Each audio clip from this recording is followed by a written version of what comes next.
La Libye rejette le projet maghrébin de Tebboune excluant le Maroc.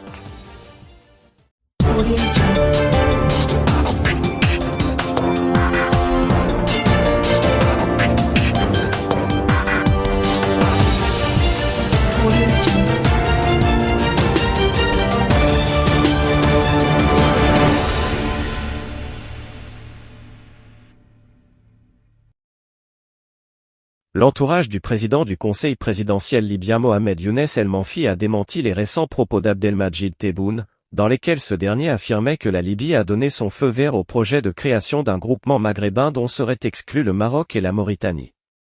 L'exécutif libyen réaffirme, au contraire, son soutien à la réactivation de l'Union du Maghreb arabe telle que fondée en 1989 à Marrakech, et exige le respect de la souveraineté et de l'intégrité territoriale des 5 États la composant.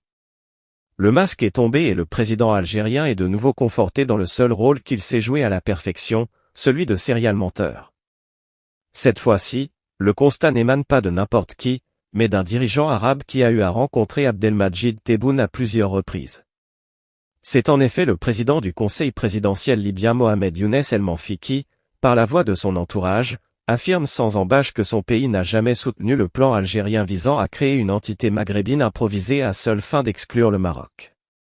Selon le site d'information libyen Al-Marsad, une source autorisée du Conseil présidentiel libyen lui a déclaré qu'elle a été surprise par les dernières déclarations d'Abdelmadjid Tebboune à la télévision algérienne, où il a affirmé que la Libye a donné son accord à l'Algérie en vue de la constitution d'un cadre maghrébin formé de 3 États seulement, à savoir l'Algérie, la Tunisie et la Libye.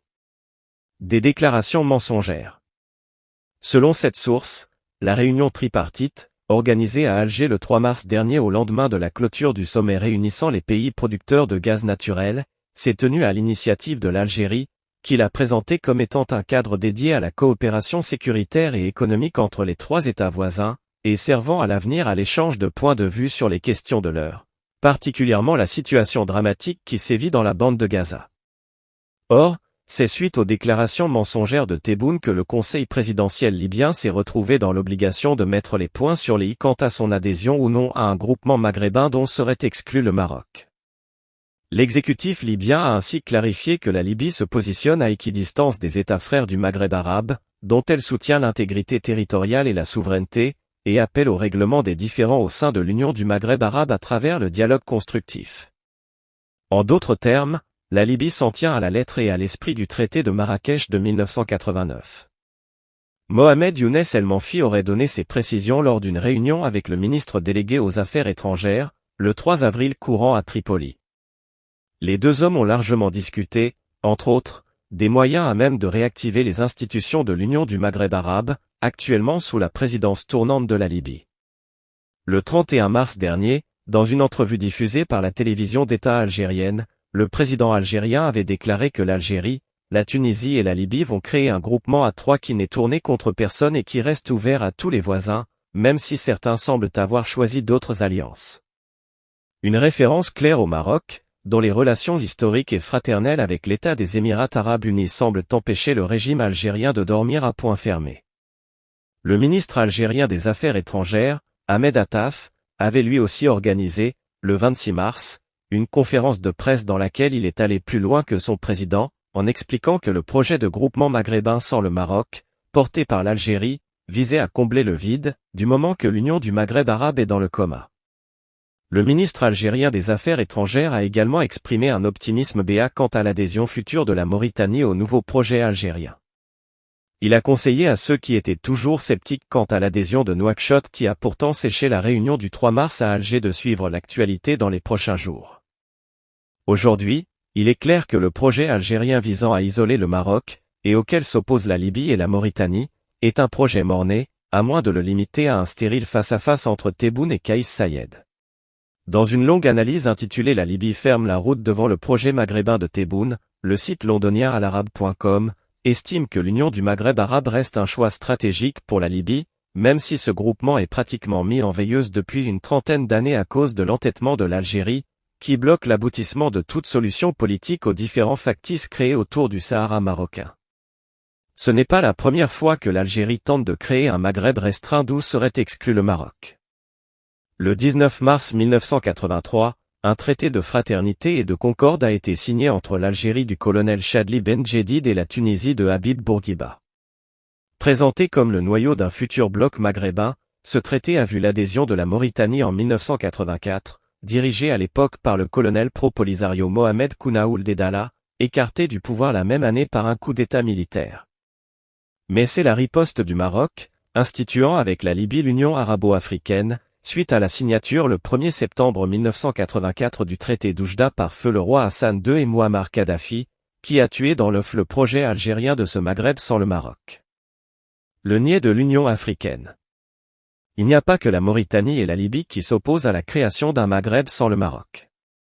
Même l'Union africaine a toujours considéré qu'en l'absence du Maroc au sein de la capacité régionale de l'Afrique du Nord, une brigade militaire censée relever de l'Union du Maghreb arabe, ce mécanisme restera inopérant, contrairement aux brigades des autres communautés économiques régionales, Communauté économique des États de l'Afrique de l'Ouest, Southern African Development Community, Communauté économique des États de l'Afrique centrale. Même la Mauritanie, en l'absence du Maroc, n'a jamais accepté de participer aux réunions de cette capacité régionale de l'Afrique du Nord qu'organise le général Saïd Changria de temps à autre, en y invitant Égyptiens, Libyens et milices du Polisario.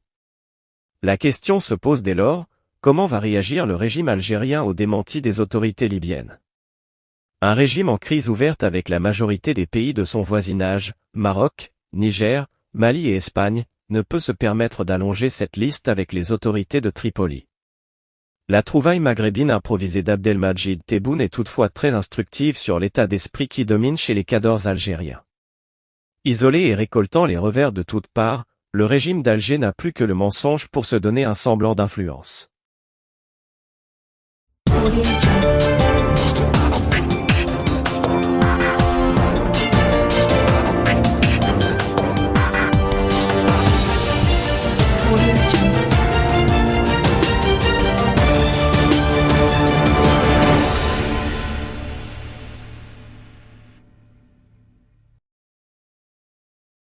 Le Polisario a fini par commenter la décision de la France d'investir et financer des projets, à travers l'Agence française de développement, au Sahara.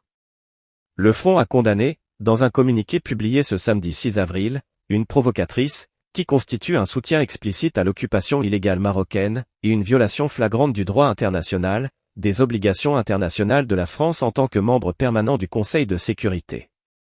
Le Polisario a dénoncé le rôle de complice direct de la France dans des crimes commis par l'État occupant marocain contre le peuple sahraoui depuis le 31 octobre 1975.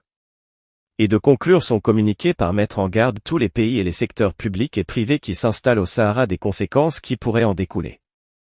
Le mouvement séparatiste avait estimé, en août 2023, que les investissements étrangers au Sahara n'apporteront rien à ces entreprises. Elles perdront leurs investissements et risqueront la vie de leurs travailleurs.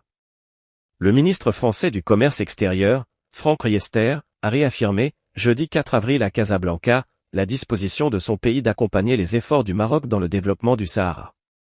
Riester a annoncé que Proparco, filiale de l'Agence française de développement dédiée au secteur privé, pourrait contribuer au financement d'une ligne haute tension entre Dakhla et Casablanca.